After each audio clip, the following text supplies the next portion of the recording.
I have studied two religions. I have studied spirituality for over 15 years. And out of all of that, I can say that the one key point has always been this sense of being able to go within, being able to connect to a higher self, to the divine, and really being some sort of co-creator. Now, this is more Catholicism, Judaism, a little bit of Hinduism, a little Buddhism, but this sense of, or the main ones that I've studied, and just of a smattering, a ton of different spiritual teachers in the New Age, ancient text, just to understand this sense of how we're connected. And then also bringing in a level of physics, quantum physics, what we're made of.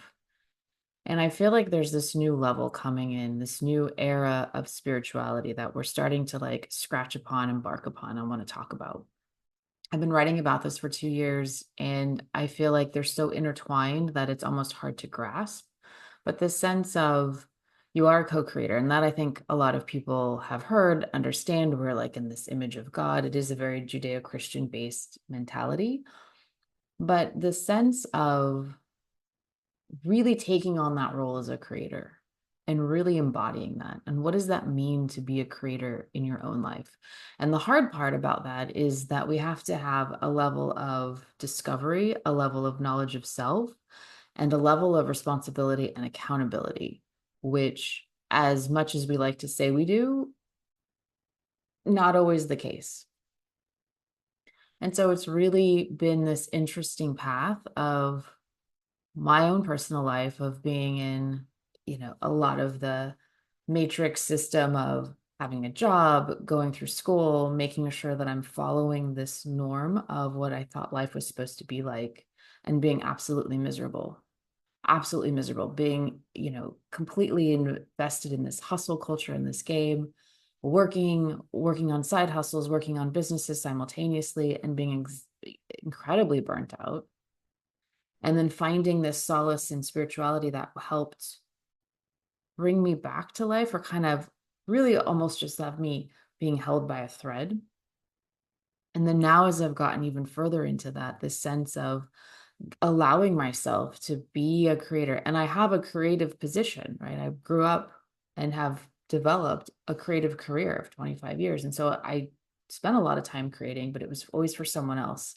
And that is rewarding and challenging at the same time as a designer, and working with clients and deadlines and having to jump through hoops and feedback and corporate policies. And so there's a level of not always being able to do what you want. And so I find it, especially for creative professionals, creative entrepreneurs, but I think we're all creative, being able to add that element into life. And it's so important that I feel like this is really where the energy healer in me, the energetics is important, because when we feel stuck in life, we're really having emotions, which is all energy. We're all energy. We're an energetic being. We get stuck in our emotions because we're not doing anything with them. We're holding on to them. We're not letting them flow through, and we're not being active with things that we need to be. And active doesn't necessarily have to be hands, in things. Rest has sort of a level of action to it as well, even though it's a slower moving action. But it's still, we're always in constant flux, and we're always constantly moving around. And I think it's really important to understand that this idea of next level of being spiritual is really being a creator. And there's this whole wave of content creators and wanting to go and do things on YouTube and wanting to do a lot of stuff, but it has to be for you.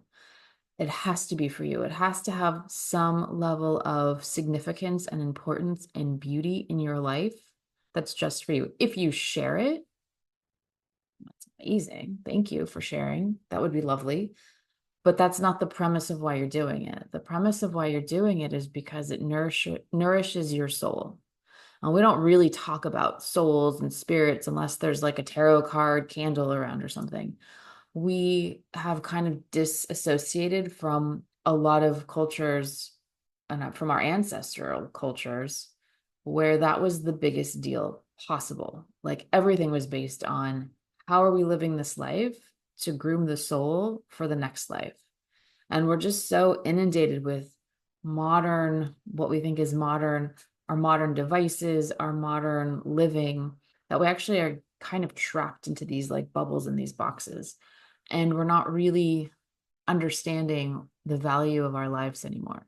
And I say that with some level of authority because you can see how much mental health awareness is increased, how much burnout has increased, how much loneliness has increased. Like, we're not really living the life that we thought we were going to live, and we have way more conveniences.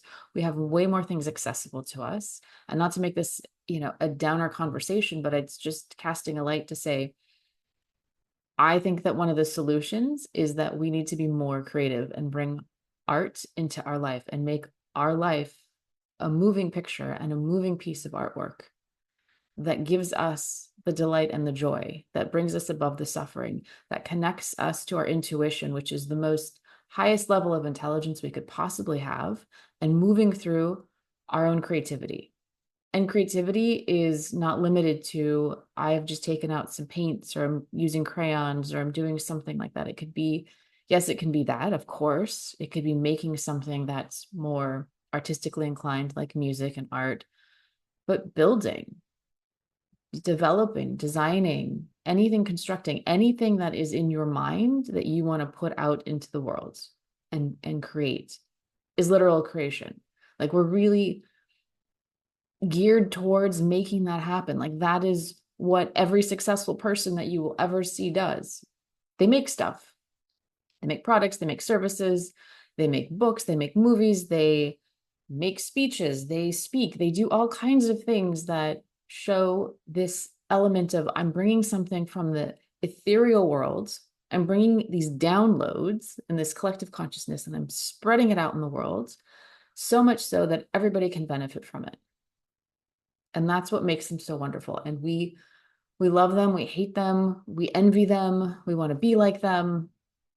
And that's what we should be. A lot of times when I see people that are burnt out, especially really just anywhere, a lot of the recovery that's going to happen is doing something that you love, going back and resting, doing things like arts and crafts, being in nature, taking it slow, living a more peaceful life, living a life of ease, living a life of, this kind of mental luxury, this place where we're bringing in elements about, satisfaction, and kind of reevaluating what is, abundant and sacred to us, and not grinding and pushing against like, there's a one thing to, go up against your edge and challenge yourself and push yourself. That's wonderful. Like, we want to grow, but when you overextend yourself and you aren't listening to your body and you're doing more than you should, if it doesn't have an intrinsic value right away, if it's not for something major and it's a consistent way of life, it's inevitable you're going to burn out. It's inevitable. And even if you are a creative professional, creative entrepreneur, and you create so much, like, where's the balance? You have to find other ways to replenish that well, so that you're making sure you can create with sort of this like yin and yang energy. Like, you're looking to be inspired, you're looking to have ways in which it's not always you building and making, but you're looking at things, or you're resting the mind, you're resting the emotions, so that you can go and then become that creator.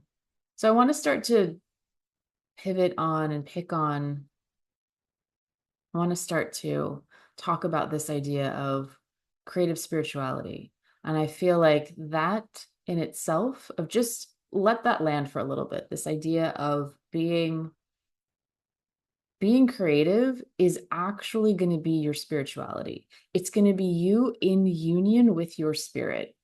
It's going to be you in motion with your higher self. That's really what inspiration is. I'm in union with my spirit in motion. I'm doing things in motion because I'm hearing this sense. I'm getting this sense. I'm feeling this sense of something that I need to do that's inspiring me. That's something from above, something dropped in. That's how everybody, even atheists, explain how inspiration works. You didn't look at a survey, you didn't try and like make some sort of formula to get this answer. It literally dropped in from some place that you have no idea where. And it was a gift. I think those are gifts. They're sacred, and we want to do something with them, and we want to bring them out into the world. And our goal is to keep them as sacred as possible, not to overthink them, not to, mess up the message that we're getting, and let it unfold naturally. And let it unfold in a way, let it unfold in a way where we're really being that co-creator with spirit, co-creator with something bigger than us. And not everyone's going to subscribe to that, and that is totally fine. I just feel like that becomes the fountain of youth. That becomes the way in which we will find our health, our wealth, and the ways in which that we're going to live the fullest life, so that when we look back to see, did I get everything out of me? Am I fulfilled with what I've put out in the world? Did I leave some sense of a legacy? Did I leave some sort of imprint, so that I know that what was given to me, I put out in the world, because that was just the delivery of what needed to happen? If that resonates for you, you will feel satisfied. You will feel like you lived a good life. It's not about how many people enjoyed it or how big or how grandiose it was. That's not really your business. The goal is that you've just put it out into the world. You've taken it out of you and put it out into the world. There are plenty of creatives and artists that really didn't have the type of fame until generations after the fact, that we really can appreciate the level of quality, the level of work. Hopefully that doesn't happen, but usually it builds on itself and compounds. So even though you may get some accolades now, you could be leaving something for generations to come that you couldn't possibly imagine. And it's really not for you to imagine. If you're getting a sense of an idea, of an inspiration, it's super important. It's vital for the rest of us to be able to experience that, even if it's just a few people. It just takes one person to be enlightened by something else, that has a ripple effect, so that they do something else. And this becomes how we change the vibration in the world. We make this a better place to live. We really kind of think about the good in the world that we can do, because we're doing good things. We're looking at how we can solve problems, make things better, add to. But a lot of times art just becomes this ego trip, and we're looking at how to bash it or make these really ridiculous statements about things. And we've gone so far from what was art. If you ever go to a museum and you go to like the antiquity part, everything that you see there, like the jars and the vases and the bowls, these were all used in ritual. They were adorned because everything was about being with their god, their multiple gods, and doing rituals to help like communicate and commune with them. So everything in the center of life was spirituality. Everything in the center of life was some sort of religion. And they wanted to make everything beautiful that was touched. And then you start to see this evolution of documenting scenes from scripture. So you have your, Da Vinci's and your Michelangelo's, and you have these, amazing painters who were commissioned. So it was a very real profession at the time. And it was something that you spent years sculpting and fine tuning so that you could go and get paid and have work done. And then over time, it became something of more of an expression, more of a sentiment of life. And then as we got into more modern times, it really became something of culture, society, a reflection and an understanding of what is society and where are we going with it, and just looking at it from a different way. Now it's sort of skewed into, it almost starts to feel, and there's been the sentiment that everything's been done. Totally debatable. I'm not here to take any side on that one. Sometimes it feels like it is, sometimes it doesn't, because we keep evolving and changing, which is the point. But the sense that your perspective on something is always going to be slightly different than the other. And so how do you bring that in? And how do you add to that? And how do we keep enveloping this artisticness and this creativeness in a world? And maybe it's something beyond, paintings and more film. Maybe there's another way that we can construct pieces together.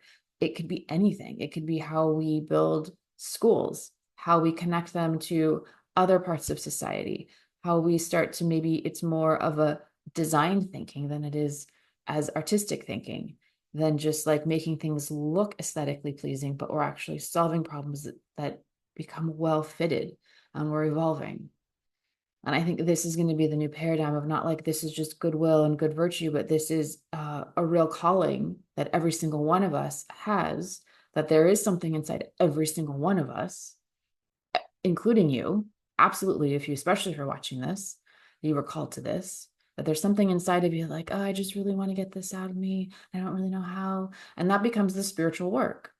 Because every time you go through any creative project, if you have not, I'm sure you've created something in your life.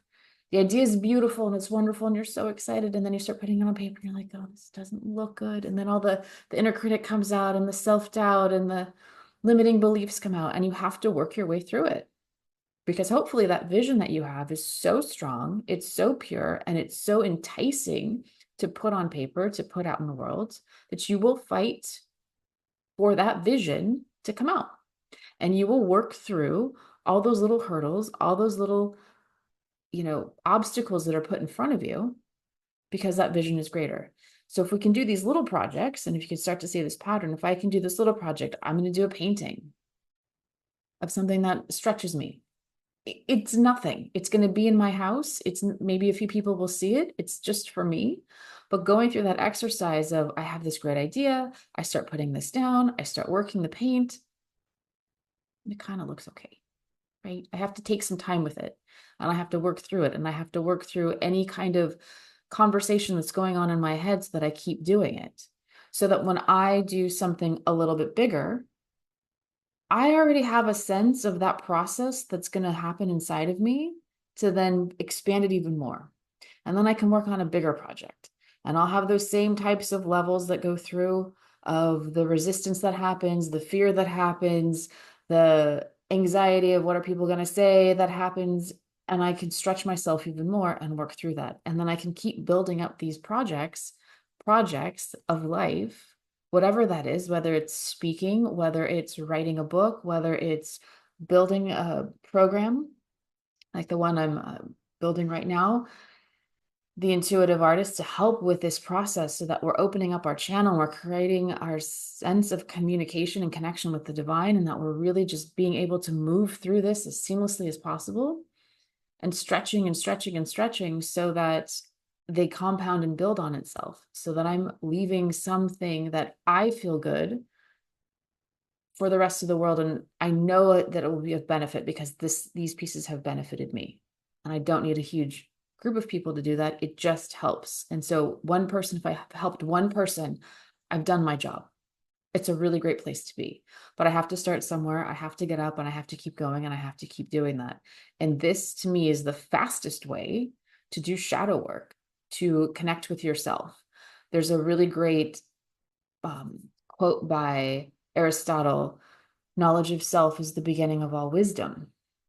If we really understand ourselves, we're going to understand another.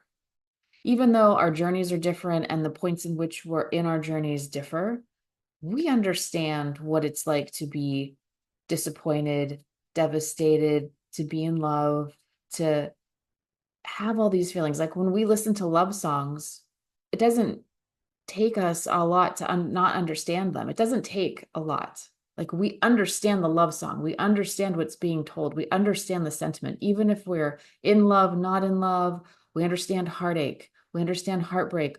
We understand these concepts of the human condition. And the more that you understand yourself, the easier it's going to be to work with other people, to engage with other people, to be one with other people, because you're going to have a higher level of emotional intelligence and compassion.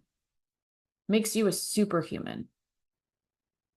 It makes you able to move through life in a much faster way and a much easier way, because you already know the hiccups and the obstacles and the walls that you have to jump through and the gates that you have to push forward through. Is it easy? No, it takes time. It's hard, but it gets easier. It doesn't have to be hard if you don't want it to be. You can look at it in lots of different ways. That's the beauty of the perspective of the mind. We're able to decide what are the stories we want to tell ourselves? How do we want to move through? How do we want to position ourselves so that we can imagine what's that next place we want to be? And then that gets more into mindset work, even manifestation, and moving into something more esoteric.